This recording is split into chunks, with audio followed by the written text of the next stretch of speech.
What's up mga ka-Queen O Vlog? Welcome back to my reels again. Ito yung update ngayon sa mukha ko. Ayan. Medyo ano na siya, pagaling na. Ayan, kunti na lang natitira.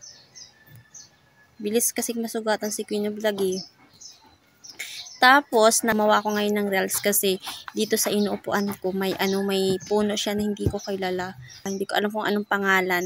Tapos, ang ganda ng bunga niya, parang cherry, parang strawberry, parang rambutan na iwan.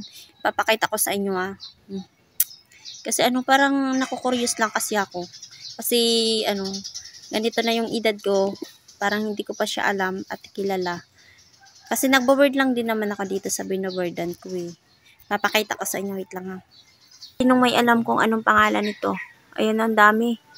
Ang daming bunga. Siguro binibinta to. Kasi hindi naman kinukuha ng may-ari ng boarding house. Ayun punong-puno talaga yung yung puno niya. Punong-puno talaga ng bunga. Pang kaya talaga to, no? Hindi ko alam kung anong pangalan nito. Lapitan natin. Ito mga ka-Queen O Vlog. Parang sunflower siya. Yan ilapit natin yung camera. Ayan. Ibang klase siya.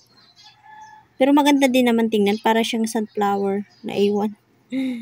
Ayan.